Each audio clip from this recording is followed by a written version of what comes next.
Welcome to Redefining Engagement. I'm Francesca, Director of Audience Development and Strategy at Contribly. And in this show, I speak to leaders and innovators in the media industry so that we can bring tips, wisdom, ideas, and even some things to avoid so that we can all do more engagement better. So without further ado, let's move on to our next guest. Hi, Rishad. Thank you so much for joining me and talking a bit about engagement today. How are you? Good, thank you. Good. Calling us all the way from Singapore, I assume? I am indeed. How about we start off with a little introduction? Would you mind introducing yourself? Give me your name, a bit of your background. How about we start from there? Sure. So I am one of two co-founders for a thing called Splice in Singapore. And what we do is we help journalists make money, which is a really sort of skip intro version of what we do. So the idea is that we saw a gap. We turned 10 years old this February. And my co-founder and I saw a gap when we started Splice, which was that we felt that it was time that the journalism industry brought user centricity to its workflows, to its methods, to its way of thinking. And the idea was to be able to see how we could help bridge that utility, relevance, and value gap. 10 years later, we're still trying in various ways. And I think it's getting better, perhaps. I'm not sure. How do you bring user centricity? What does that mean? So what happened was we saw information content, especially journalistic content, as very much being a supply side industry, very much based on the supply of content, the supply of information, but with very little regard for what demand was by which I don't mean market demand or audience demand. I actually mean specific groups of user communities, demand by specific kinds of users. One completely frivolous example I like to give, which in fact friends in the industry actually make fun of me for, is left-handed grannies who like to knit, So what are the needs and demands and problems you can solve for very specific users like that? And I don't mean to be, frivolous. The point is there are real needs out there and real demands. And we started out, our belief was predicated on the fact that journalism would do better if they discovered these user needs, and they would in fact build journalistic product to serve those needs and solve those problems. So that's the mindset that we set out to change in all the ways that we could possibly think of. And some of that obviously is, I think we've whittled it down over 10 years into consulting, coaching, and community. And of course, these three generic sort of headings really mean that there's a whole lot of things that we do. Can I just pick you on something? Sure. You said listen to the needs, and then you changed that word to discover. And I'm really curious as to why you went from listen to discover in that moment. Well, that's observant of you. I actually mean both. I think there is an active state, and there's often a passive state when you're doing what we commonly term user research. There's intent and there's discovery. You go out to discover to actually find a specific need, but then you discover other needs along the way, like we do with any sort of media or any sort of thing that we consume.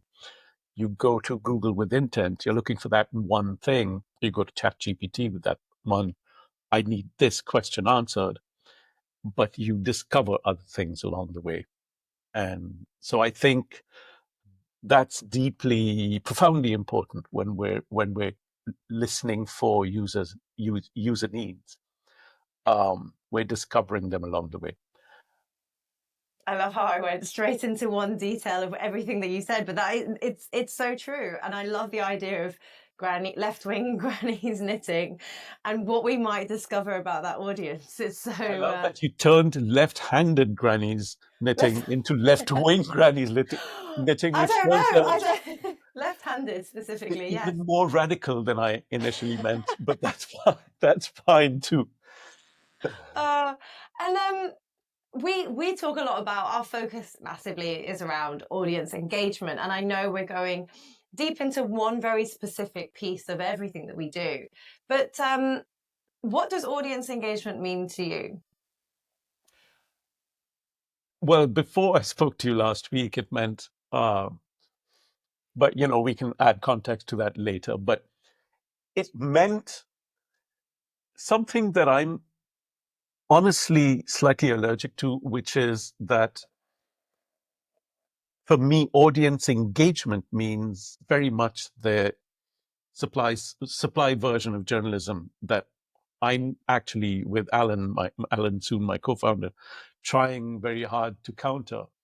In that, what tends to happen the let's say let's call it the journalism industrial complex, just to be a little dramatic, uh, is that journalism industrial complex says, let's produce journalism because we think journalism is important for society and people in society. The audiences should, this is knowledge that the audiences should know. The issue about audience engagement is that then, having produced product, you then go about marketing and selling that product. You go about, therefore, creating a need for that product that is based on what you think is important for audiences. So you start to say, let's engage the audience with this product we've created for them. And I jump in. Egocentrical. Well, it comes from a good place, I'd like to think. But it's very much predicated on should. And should is a very bad business model. And should is a very bad engagement model, honestly. And what we're trying to do at Splice, which basically I keep referring to this large entity called Splice, but we're literally two people with no staff, no board, no owners, and no office. Quite known in the industry, to be fair, and great branding. Thank you. But what we believe is very much that there's something being lost there. That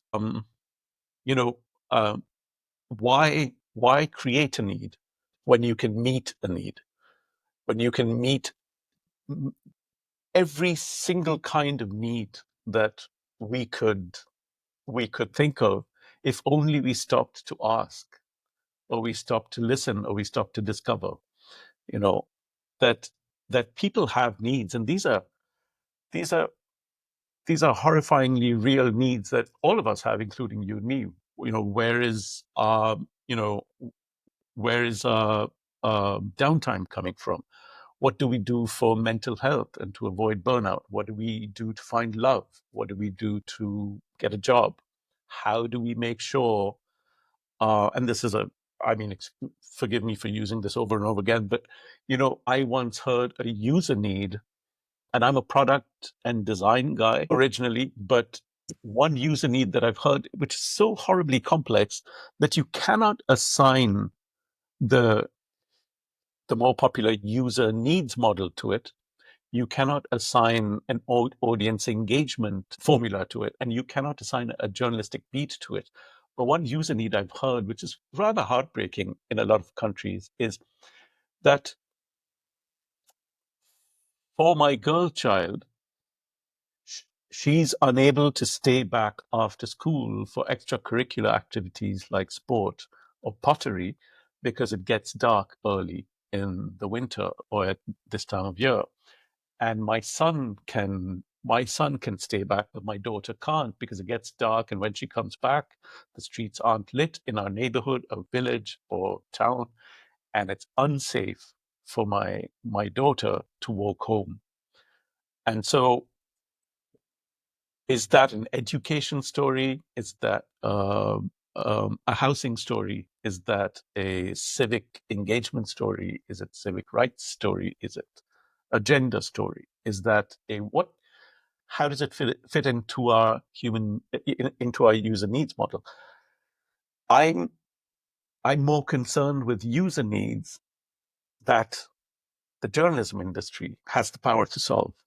Mm. That's So such a rather great than example. create product first and then hope to market it, um, what we're suggesting is quite preposterous, which is, stop creating product, create less content, and focus your efforts and your AI capabilities now to finding, discovering, asking about user needs, and then serving the heck out of them with one niche, and then building up that niche, and then moving to another. That's how you get scale and growth. That is such a great example. It resonates so much with me as one of the as a girl daughter anyway. Why create a need when you could meet a need? And how has your definition or approach to this audience engagement evolved? So how have you gone, like, has the way that you've seen audience engagement changed? So you're talking about needs, but how did you get to this point? Well, the funny thing is, it's never really changed. Alan's been a journalist in his pre-Splice life, and he's run newsrooms. I've never been a journalist, thank goodness. I would make a terrible journalist, but I've always been a bit of a fanboy for journalism. I've always consumed it. I've always needed it. I've always looked for it, different kinds, and um, but I've always been a self-taught designer and working with various media and working with various kinds of industries, including journalism and scientists and stuff. And so the idea of being able to design information was what has always been part of my workflow, and has always involved tools that I've used in order to do that, help these folks, scientists and journalists, tell their stories. But I think in my own personal journey, I went from being the kind of designer where the client says, well, make that page background yellow because I really like yellow. Mm. You serve the client. When you're 20 something and you've got your design career ahead of you, and you're trying to prove yourself, you make the background yellow because you're serving client needs. I then realized that I was graduating to a version of my design services self that says my responsibility is to your user and to help your user. I must have read the word user somewhere in communication arts or somewhere, and I was deeply impressionable, as you should be at that age. And so very quickly I became the kind of designer who said, my responsibility is to your user, to your customer, to your listener, to your reader, whoever it is that interacts with your organization or your content, your business, not to you. And that's the kind of designer I want to be. And many years later, you realize that that's what a product designer is, that you help businesses or organizations find their users with all of those good design thinking principles that, empathy and listening and all of that. I think that was some of that evolution. I don't know if that sort of answers your question. Oh, absolutely. I think if anything, I have a weird respect for people who weren't journalists or aren't journalists that have come into the industry later, because I think we learn so much from other industries. Um, and we need so much more of that. We're all actually playing the same games, not necessarily exactly, but actually every industry has parallels that we can learn from each other. So the fact that there is a breadth of experience is exactly that. And we can almost see it in a more transparent way when we have experiences of, well, in our industry, this is what we do. This is the way we approach things. And it's blatant almost when you go into journalism, for example, to go, yeah, I completely understand the mission and I understand why, but they're missing the marketing or the product, or there's a different type of expertise. So that's such a great response. And it really highlights so much for me, because you're not the first person to have a different point of view that I think is extremely relevant. But going back to this definition that you've given around audience engagement, it makes it very difficult to pin down a strategy because everyone's very different. Do you have any suggestions around, you keep mentioning it's around understanding your users, listening, discovering. How would you approach that? Is it surveys? Is it something different? How would you go into a company and look at that then? So I'm going to complicate the whole issue first, and then I'll come back to simplifying it, hopefully. Okay. Very ambitious of me. But I think we're currently in this era ever since November 2022, when, the LLMs launched. Suddenly we had AI serving us. AI, at least, our current chat AI, conversational AI, is essentially media 4.0. You've come from unidirectional publish and they will come kind of media over the years to publish to platforms, which I guess was 2.0. And, you published, then you were mediated. The large publishing companies lost their gatekeepership, and, content creators and or influencers are much like the rest of us. Remember when people used to call it UGC, user-generated content? I mean, honestly, back then, what we realized was you could take your phone out of your pocket and create a media company right there. You didn't need satellite uplinks. You didn't need to own the printing presses. You didn't need to own the delivery trucks.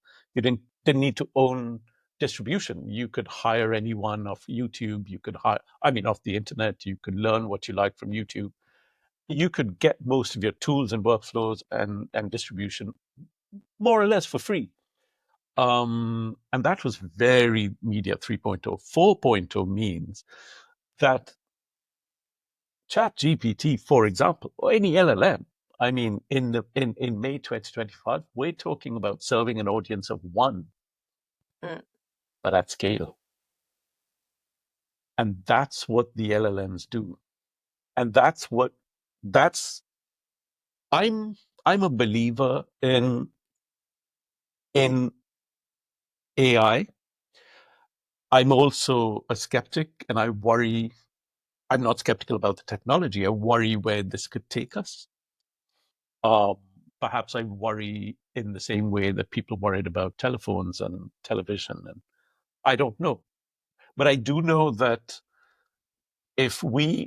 personalization means that we are able, like the hospitality industry, we are able to serve one person. And success comes from being able to serve each person at scale.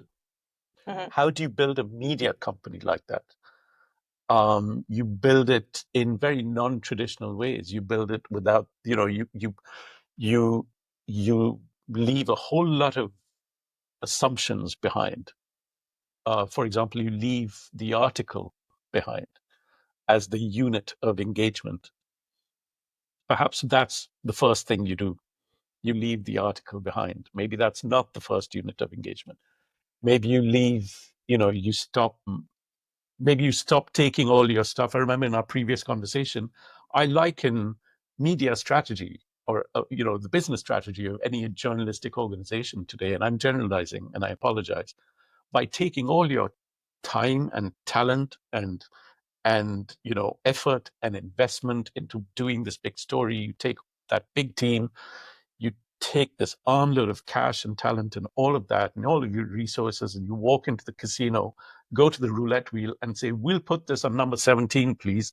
And you dump it, and the whole team stands back and says, fingers crossed, let's hope this one hits. And that's your business strategy. I mean, and when we say, let's hope this one hits in the roulette wheel of the algorithm, we're going, we're going to be successful if more people than ever before clicked on this story.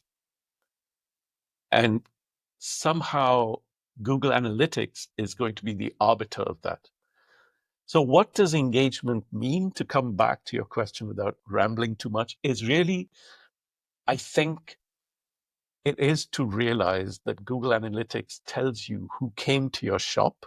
It tells you what they bought. It will never tell you what they were looking for. And the only way to understand intent is to actually ask. You literally make an assumption about the problems or the needs of a group of people. Let's just call them users. And you go to them and you say, right, well, hello, users 1.3. I think your problems are this, and here's how we're going to set about solving them with information. And they're going to go on that spectrum of damn right and definitely not. They're going to tell you one way or another where you are on that spectrum, and you've initiated a conversation. And then you serve that left-wing granny who likes to knit. So we're still making assumptions, but we're checking the assumptions sooner than we're creating the content.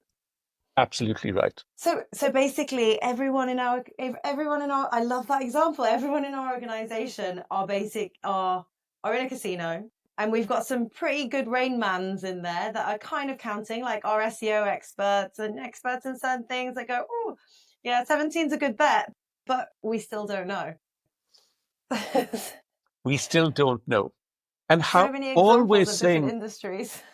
Well, right. And I'm just curious, what if we turned this incredible talent that journalists had?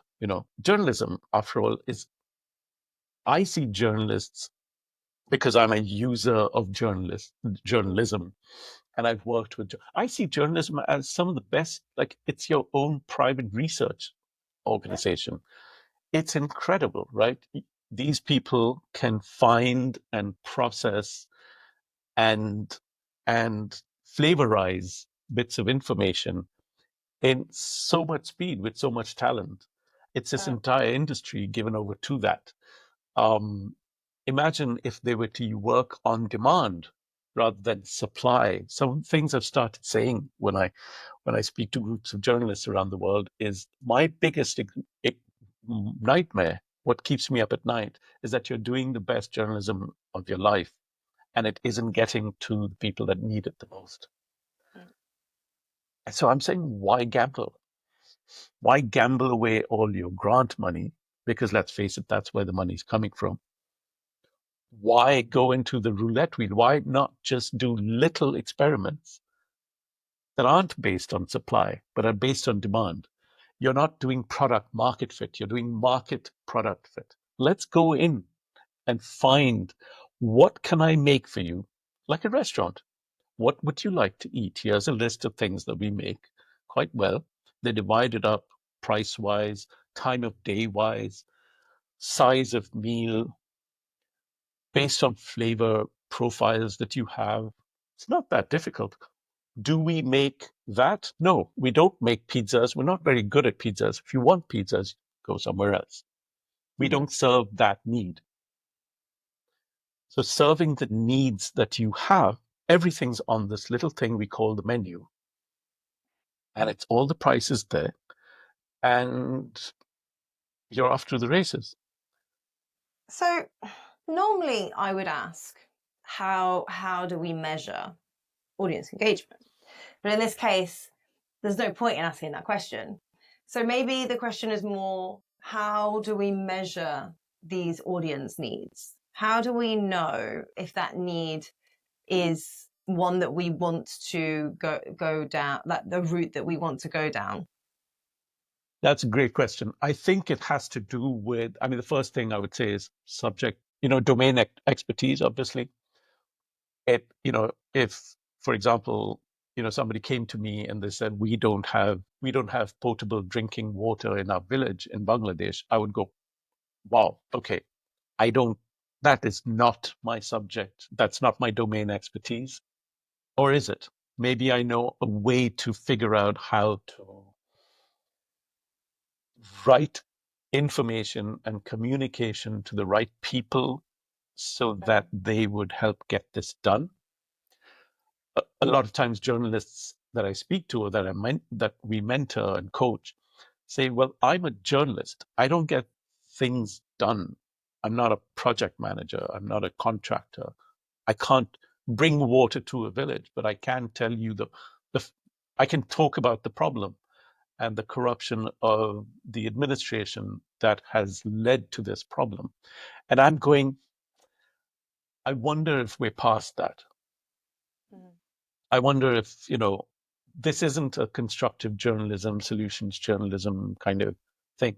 Talking about the problem, arguably, is where news avoidance comes from, I think. And that's a bit of a broad stroke, but the Reuters Institute tells us that news avoidance is, in fact, year after year, we've been hearing about news avoidance.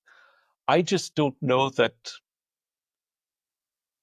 I mean, I understand it, but I don't necessarily trust that that's a people problem. It sounds to me that that's a news product problem. And so I think a good way to work with user needs is to figure out if you have domain expertise or to be able to refer it to people who do. Mm.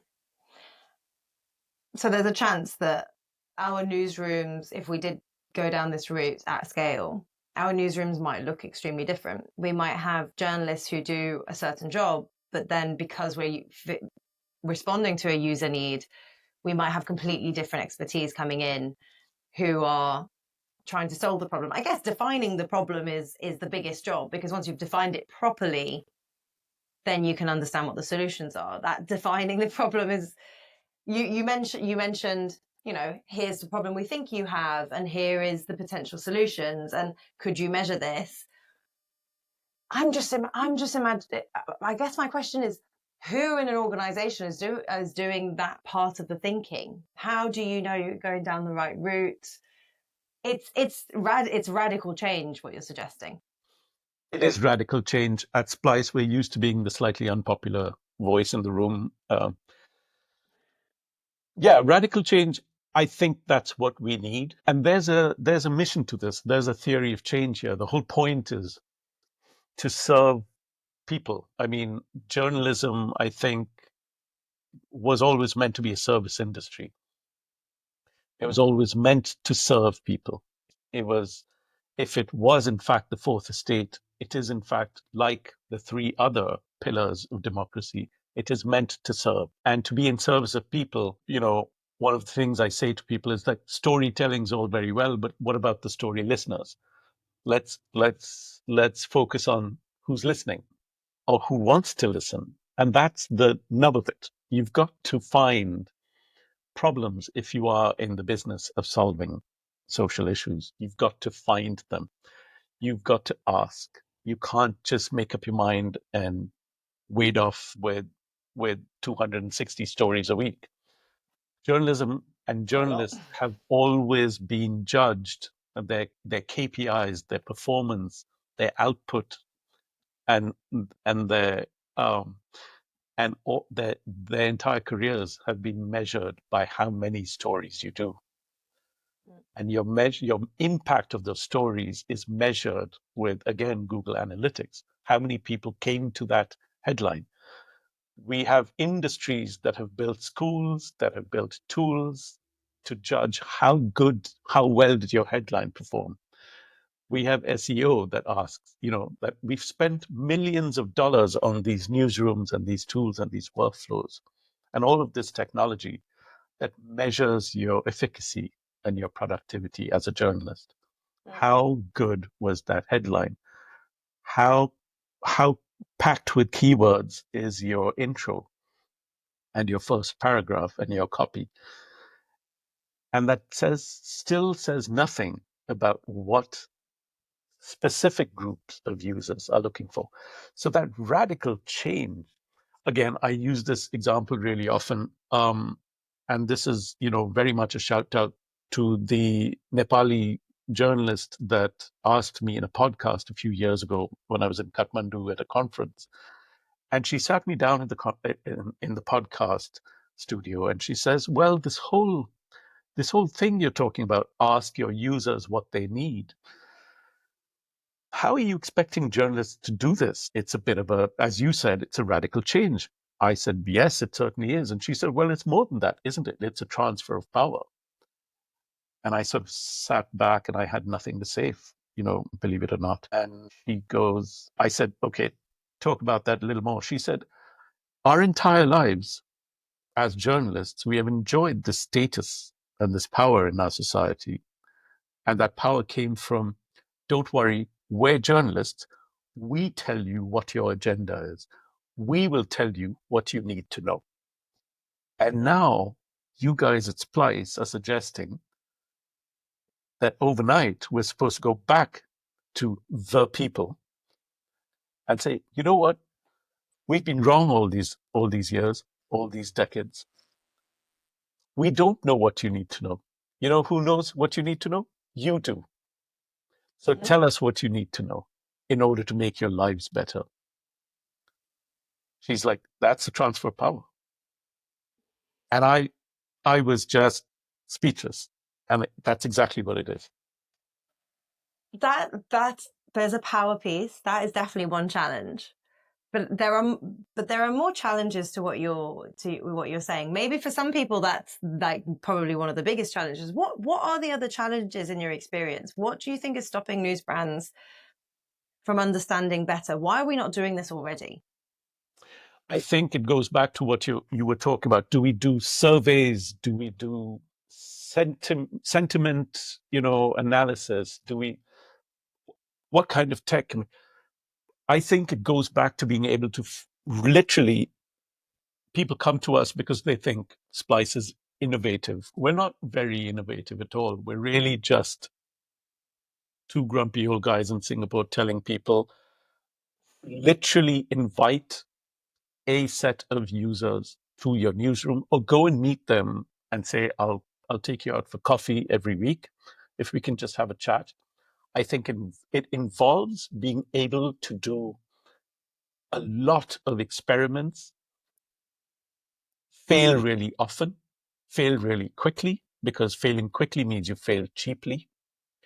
The idea is not to build this gigantic content factory that says, people want podcasts. Everybody loves podcasts. My mom loves podcasts. We should do podcasts. Podcasts, cool. And then build this giant podcast content factory and then invest in it. And then suddenly to see that people didn't want podcasts at all, or that people wasn't a well-defined enough set or definition of what your user was. And that another assumption that people make is that your audience is only one kind of user. Mhm. That we have users of media, of the content that you produce, that isn't necessarily your audiences. There are business users, there are policy users, there are people who use your media to build better reports and research and better curricula in schools and better study plans and better navigation systems. And, all of that information isn't an audience, or worse still, the audience. The idea is to therefore then do this user research for a newsroom, for an editor, for journalists, at a very microscopic, real world, boring, in your face, in person version, and talk about what those users' real life problems are.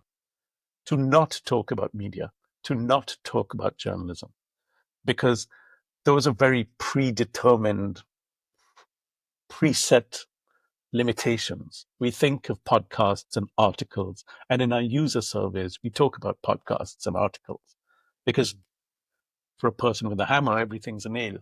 So the idea is you want to be able to get away from that, the language and the glossary of media, and to walk back into the language of real life. What are you struggling with in that neighborhood, or in your village, or in your school, or in your world of academia, whatever that user set is?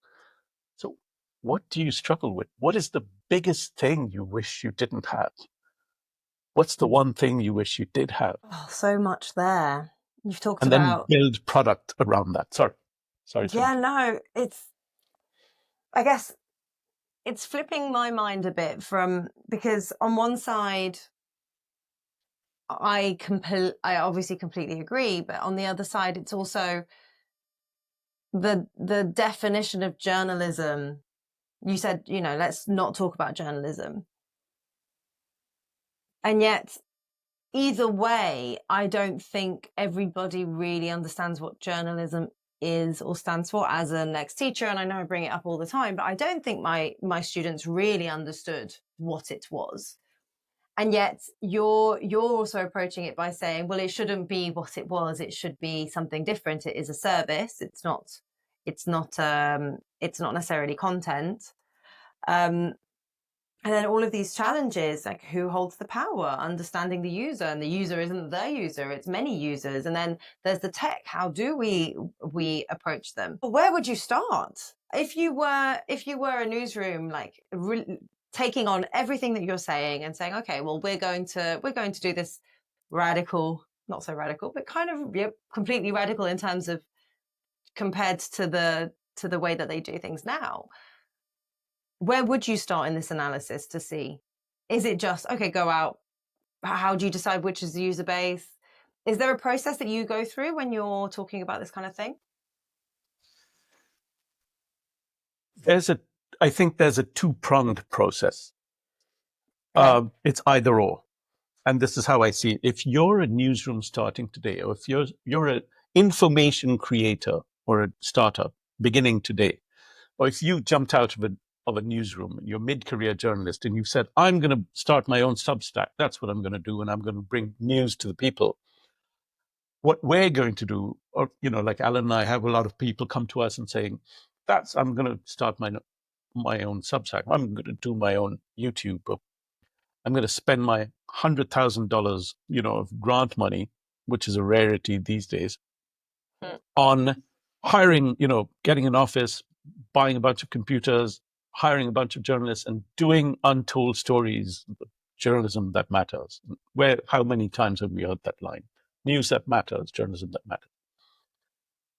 And we're very much like, no, please pull back. Please don't do that. Please don't blow all your money being a BBC or a CNN competitor, because that's not going to get you anywhere. It's barely getting them anywhere.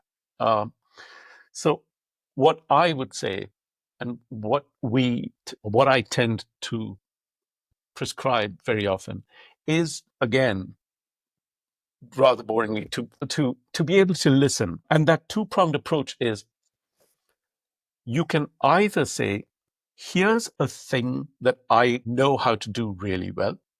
Mm-hmm. I'm going to see whose problem this is a solution to.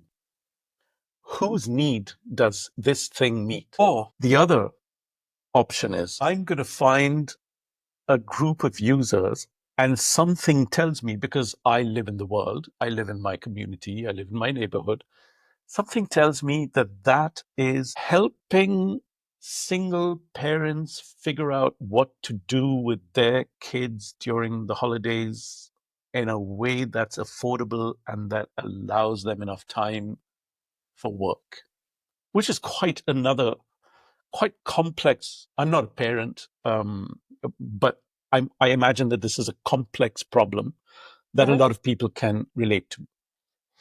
And this is something that I have set about trying to solve.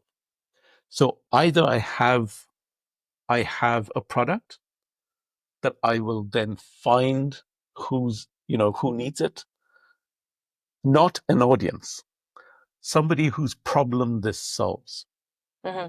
Because what am I trying to get to? We're trying to get to what people like to call sustainability, or what at Splice we call viability, that you're actually building pathways to revenue, or you're experimenting with pathways to revenue while being relevant and useful and valuable with users, with your potential or existing customers. How do you do that? So these two pathways, right? And then what happens is that you then test those assumptions. You then test them literally by going and doing what, say, my friend Sanuta Raghu, who builds AI products for Newsrooms, she told me about this incredible entrepreneur who runs a WhatsApp channel of, God, I wish I had the figures on hand, but this is hundreds of thousands of people, all of whom pay a fee to get onto the channel, onto the WhatsApp broadcast channel. And all they're doing is practicing how to give the Indian civil service examinations. So on that WhatsApp channel, they're getting trial papers, and they're basically possibly the world's largest study group. And so this person, or this group of people, has tapped into a need, and they run these WhatsApp channels simply by uploading previous examination papers and results and scores that they have access to. And they charge this fee, and they make millions of Indian rupees. And what you've done is that, for me, is an information startup. You've been able to tap into a real need that people want. The answer is in niches. Niches are all about specificity, not size. So you look at Reddit. Some of the biggest subreddits in the world are millions and millions of people, but all looking for that one specific. I bet you there's a subreddit for left-handed grannies who like to knit yellow and orange flags, for example. So where is that niche? You don't create it. They're there. They're looking for that answer. That niche could be your viability, as I love to say, could come from one single researcher, a policy person in New York or The Hague or in Kathmandu. And they're looking for that one source that will help them be better at their work, help them be the smartest person in the room at the Monday morning meeting, or help them push through that bit of policy because they got better insights, better context there, thanks to you, because you served their need and you gave them that, and you monetized that need. You were able to build that relevance and utility or mutual value. These examples are so fantastic, because I think it's so easy to have the theory, but if you don't know what that could look like, I think it's very difficult to get your head around. Do you have any other examples of maybe audience engagement that surprised? Because we're saying listen and then discover, and I think the discover piece is just as interesting, because sometimes that's what surprises you the most. Do you have any examples of discovers that surprised us, where we didn't go in with not ridiculous, but really strong founded assumptions? Because we do that. It's so easy to, I think you mentioned it last time, when we create a questionnaire, we're so used to asking people what they think of us versus what they actually need or what their life looks like. Do you have any examples that have surprised you? Yes, in fact. I mean, those questionnaires you're talking about, I have a problem then, because we're very often, they talk, we're doing user research as a newsroom, and you discover all you're asking about is yourself, not really the user. It isn't user research. It's very, very self-serving, very self-referential. Do you like our podcasts better than our newsletters? Do you like our investigative journalism better than our, I don't know, human interest stories? Or do you like, in-depth something rather than listicle snippets? So whatever it is. But I think the idea there is one thing that surprised me immensely was a few years ago when we worked with Puma Podcast, which is a podcasting company in the Philippines. And these guys had launched about 5 years before. They'd become hugely popular. And they came to us and said, we want to engage you doing one of the things that Splice does arguably best, which is we help news companies talk to their users. And we help them find the information, transformation in information that they need in order to make real change. Very often that's, relevance, change towards better business and revenue models. And so this was sort of just after the pandemic, 2022-ish. And so we were doing all these focus groups with a whole bunch of people from around and outside of Puma Podcasts networks. And we said to Carl, who was then the CEO, said with his team, do we need to be there? And I said, for sure, you need to be there. You will always come to that penny drop moment, which we'd seen at Splice over and over again. And sure enough, it was wonderful to see Carl and his team sit there, focus group after focus group after focus group. And at least 2 or 3 times in the conversation, we'd be sort of guiding the conversation along, letting people talk among themselves. Again and again, that management team would sit there going, like absolutely jaws on the floor kind of thing. And this surprised me a great deal because there was some real bangers in there. It was beautiful. For example, through this guided conversation, some of the outtakes from that were what just blew my mind. For example, there was a group of people quite consistently saying through all of the focus groups, people said things like, well, it's nice that you're a podcast company. And don't get me wrong, I'm sort of summarizing and it's nice that you do podcasts. We love your podcast, but that's not really why we come to you. And Carl, then CEO, goes, that's literally all we do. I mean, it's literally in our name. We're called Puma Podcast. And they were like, yeah, that's all very well. We don't really care what you make. See, we like the podcast, but we're not there because of the podcast. The heck are you here for? And it says, well, little context, Philippines, perhaps arguably more so back then than now, is politically a very polarized sort of place. It was dangerous in some cases to air your opinions too loudly. And what the people in many focus groups said was, we come to Puma Podcast because it's a safe space for us. That's why we listen, that you're okay. And so the thing that we want from Puma Podcast really, and the need that's kind of not being met, is that we want to meet you guys in real life, but we also want to meet each other. Listening to podcasts is quite a solitary, isolating experience. You don't necessarily listen to podcasts as a family. You don't put it on, broadcast and you sit there around dinner and listen to podcasts. I don't know, maybe some people do.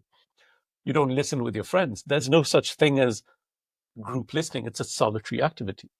And they're like, because this is a safe space and because we want to be able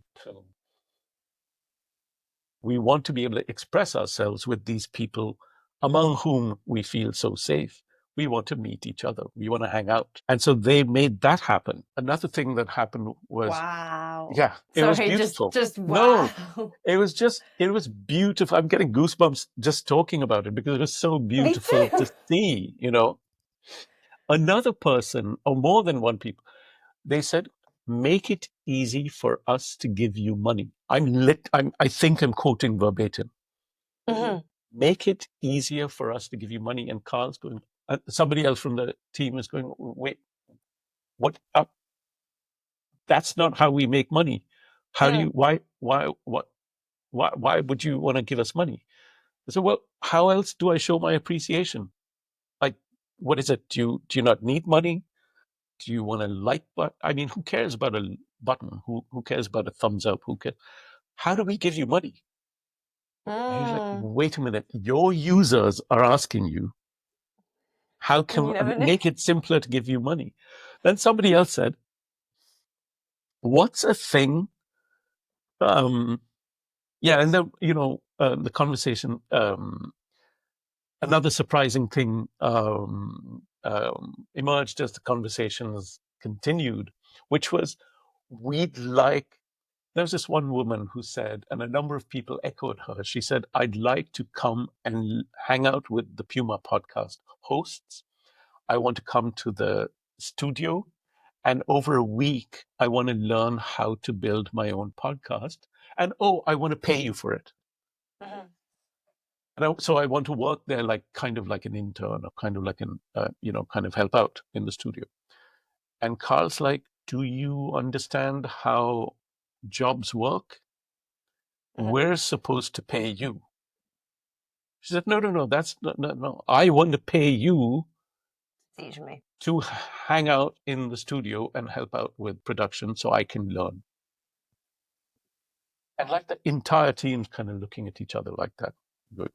What is happening right here?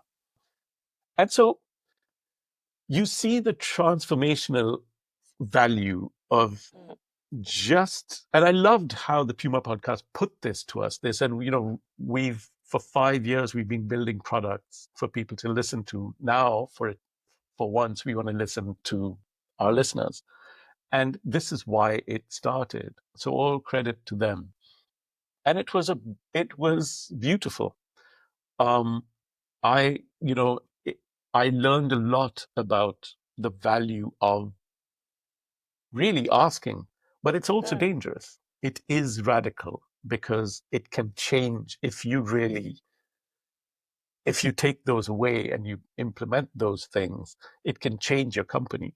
And I mean that for the better. It can change your entire business model. It isn't very little, almost none of these radical suggestions that were business changing were about content. Yeah. You've got me re-questioning all of the because it's a reader value exchange when we do something, but the definition of value exchange isn't potentially what we thought from the beginning. The value exchange might not be connecting information with people. It might not be like just the likes thing that you said, let us pay you. I wrote down something around like, how do we show appreciation? It's for them, it might be money, but like, how do we word it as, show your appreciation versus vote for your favorite or like someone's comments. I think what I'm taking away from everything that you're saying is actually our strength comes in how we question. Questioning is something that comes up again and again and again, and it's not just in a survey, it's not just in person, it's not just the way that we do it in journalism and in content, it's not just the way that we do it in the newsroom itself or about ourselves, but like the strength that comes from questioning in the right ways, in the right situations, to the right people. You could write a whole PhD on this, on just that one piece, and it feels impossibly big. I can imagine. And so, back to that audience engagement piece. What do we really mean by engagement? When we talk about engagement in a media forum, or one of those conferences that talks about the future of journalism or the future of news or the future of, I don't know, journalism, capital J journalism, we like to call it. I think we're always talking about how to continue producing that content and how through which how do we hack the algorithm, and how do we hack that whole distribution system to have people, or audience with a capital A, engage with our content, because what we're thinking about is predicated on the advertising model. That if there are enough fingers clicking buttons or tapping stories, then the big advertising will give us more money, either through Google or through actual programmatic ads. But none of that is happening. None of that. All of that. The engagement model is built around content, and content isn't all journalists know how to do. Nope. And content and articles and podcasts and those units of content aren't really all that those user groups need in order to solve those problems or meet those needs that we all face in our daily life. So these are the questions that we're asking. These are questions that we need to answer in order for that. You talked about questioning, and how do you get that down to a fine art? It isn't just the questions. It is about the answers and how willing you are to show up to actually solve for those answers. We are not, as an industry, in the solution industry. In this, we're not in this for solutions. We're in this to understand problems. We're a problem-seeking machine. A news product is, here's how we help you with those problems. It's not a survey that you do, that you did in 2016, or you will do every 3 years, or that your engagement team or your growth hacking team or your audience engagement team does, and on the side. As it's our jobs. If we produce information, it's our job to produce it not in isolation, to be thrown onto that roulette wheel. It's to be produced in response to actual problem. And that's what we're saying, is that how that is huge incentive, that the ability to discover a market. And now I'm talking about revenue. How do you deploy yourself entirely as an organization to discover a marketplace of problems, user problems, and how do you solve those? Generative AI is not really that. It's fine. You can build summaries and it can correct your English and type out really boring looking little whatevers. Some pretty good translations in there too. It is great about translations. Imagine how good it could be if you could deploy it to find user community problems at scale. Real problems that you test in real human settings. But how do I use AI to find this at scale? How become a problem-seeking machine and then build information service products and call it journalism, by all means, at scale. I was going to ask you about tech. And I guess, is that what you see the role of tech like AI, especially in journalism in the future? Is that where you see it? It should help us find the problems? Or is there other things to it as well that you can imagine? I'm sure there are other things. I am, scrolling feeds or actually talking to all the people I talk to every day. I'm struck dumb by how brilliant they are and what people are working on and how, the things that they're building and stuff. But for me, for something that I personally, I want to build is, in fact, that problem-seeking machine. How do I find real user needs and build an engine with AI, somebody much smarter than me who knows, how to build such things. How do I do that? And how do you repurpose this industry, or people willing, who are able to go out there and spot the need? It isn't that radical. Every single other industry that is, that does within its business model have relevance, have utility, have empathy, is able to listen and can create value. How are other industries predicated on this? I mean, all of the semi-evil companies that we all use every day, Uber was built on a user need. And that user need was very, as evil as Uber has been in the past with the data and the ways that it chose to use that data, doesn't sort of eradicate the idea that it came from a real need. We were sick of standing in the rain on a Friday evening. All we wanted to do was get back home. And without having to haggle with the taxi driver, wait for ages for a bus, wade through the rain, not find change. All the things we did to just try and get somewhere on time, or Netflix or Amazon, all the currently, and I call them semi-evil businesses, all of these businesses served that user need. And that user need was found by, with intent. You built a thing and then you went and tested like crazy, obsessively. Industry Dive, let's bring it back to media. Industry Dive was a media holding company that did nothing but newsletters.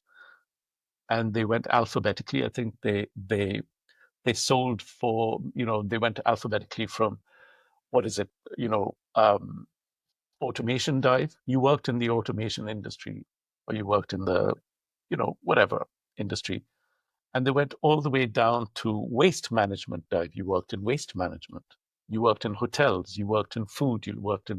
They had a Restaurant Dive newsletter or a Healthcare Dive newsletter.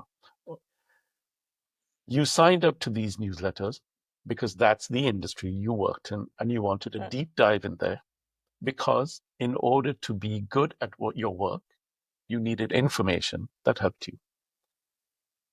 And ultimately, this media company, after having been around, I think, 8-10 years, they did nothing but newsletters. They were bought by the world's largest enterprise event company for $113 million, I think. And I think they were, literally 30 people organization. And where was the value? Is that the event company was able to get 34 specific audiences for professional events. It just made complete sense. I'm looking at my questions, and there's almost no point in asking a lot of them, because a lot of them are based on the status quo. If anybody is taking your advice and starting back all the way from scratch, what skills can we give our newsroom? What do the individuals within our newsrooms need to be able to approach this new way of working? Is there something that we can at least give them now whilst they are making these changes, if they are choosing to make these big changes? Is there anything that they should be focusing on just to start off with? So you're talking about existing traditional newsroom. Yeah. What's a user-centric, user-focused need situation that they can action immediately? I guess what I'm trying to think is, obviously, this type of job, this rethinking of like, what are our user needs? Why we're not just content, we're serving, real life problems. It's very hard to get a whole organization to do this very, very quickly. Yeah, this is going to take, it might take 6 months to a year just to find out what the problem is, especially at the sometimes slow pace that we move. Is there anything that individuals in an organization can start doing maybe the individual journalist, maybe the data analyst, is there anything that they can start thinking about if they just want to individually start making that change? I'm thinking recycling. I'm thinking, we're not changing the world, but I'm still, for some reason, washing all of my jars before I recycle them because I am one person. So is there something that they can do? The one person? So I'm so happy you asked this question, because I'm actually, this is a thing that I love to do, that we do very often at Splice. We're trying all of this as well, like everybody else. This idea that you can do almost one little experiment a day. And so one little experiment that I would suggest for that one person in a big organization is, if you're in charge of a podcast, if you're producing a newsletter, for example, a newsletter isn't always a viable business of its own, but it is an excellent springboard for other businesses. And the best way to start a tiny experiment is to test your users or your audience appetite. How do you figure out from that subscriber base for that newsletter, how can you test appetites? How can you say, we call it segmenting and your audience. But why should you do that? What's the value in segmentation? Well, here's one thing you can try, which is at the end of your introduction, let's say you've got 6,000 subscribers. You don't necessarily understand what their intent is, where their interests are. You look at open rates, great. You have good open rates. You look at click rates, great. Certain people click on these stories, certain people click on those stories. That doesn't necessarily tell you anything. It tells you these people like this content. But then you decide, let's do a little experiment. And you put in your newsletter, you build a little theory of change. You think there seem to be a lot of people, let's call them your 100 fans. Let's go back to that theory of your 1,000 greatest fans. And you say, these 100 people, out of the 40% of subscribers who are openers, they open all of our newsletters, 40%. Out of that 40%, there are 100 that really, they're the ones that write back. They're the ones that say, well, I really disagree. They're the ones that say, well, that was a good one. Or, they write back and say, where was that thing that you said you'd put in and you haven't put in? Where was that, What if you could you noticed that these people were writing in, and you figured that you would test an assumption. And that assumption would be, what if I could build a little event from this newsletter? And by event, I'm not talking about, 1,000 people at a massive conference in an arena or in this massive. You're talking about a tiny little event that serves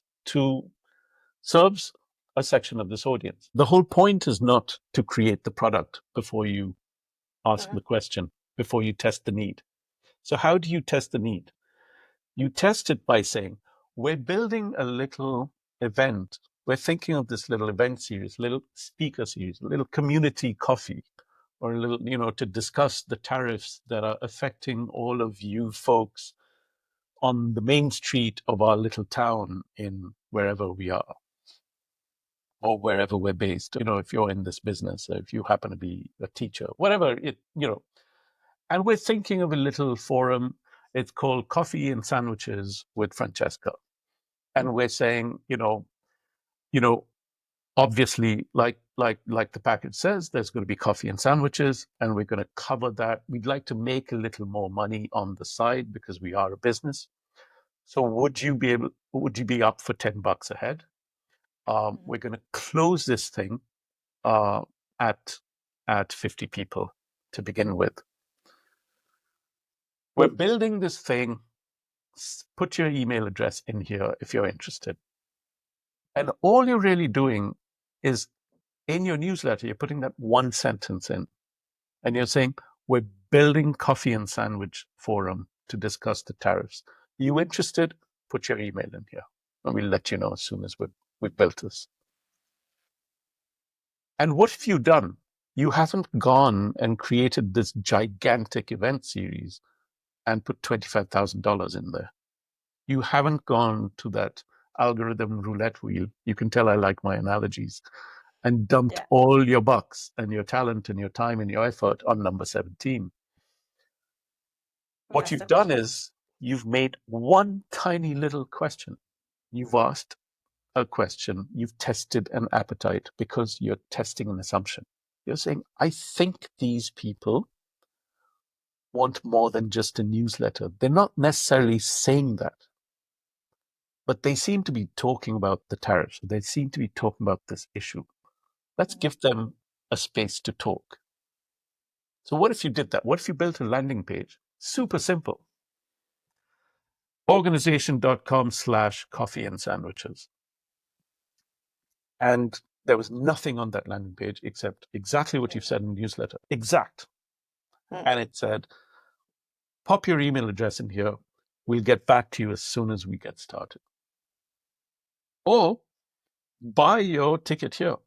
You've figured out, as a small organization or a startup person, to book that little cafe down the street would cost this much. You need 33 people to pay $10 a head to be able to cover the catering, the cleaning of the bathrooms, the cleaning of the place, a couple of people there to hand out coffees and teas, sandwiches, have a little sit down, clear up afterwards, 3 hours. And you've calculated a little bit more for yourselves to make a little profit because you need that incentive as a team. And it comes up to this much. You know exactly how many people you need to turn up and pay this much. And you have an event. If that many people sign up, your event exists. If they don't, then you know it doesn't really work. Or maybe you've got to try a little longer. Tiny experiment. And you've built yourself a second or third format. It's the same content, but you're testing a different format because you've tested an appetite or a need. We've gone from big picture all the way down to what individuals can do. And I'm going to take that away. I have so many ideas of assumptions that I make that I want to try out. So thank you so much for that, Rishad. That was absolutely fantastic. Thank you for coming on. Thank you for having me on. This is so lovely of you to invite me. Thank you.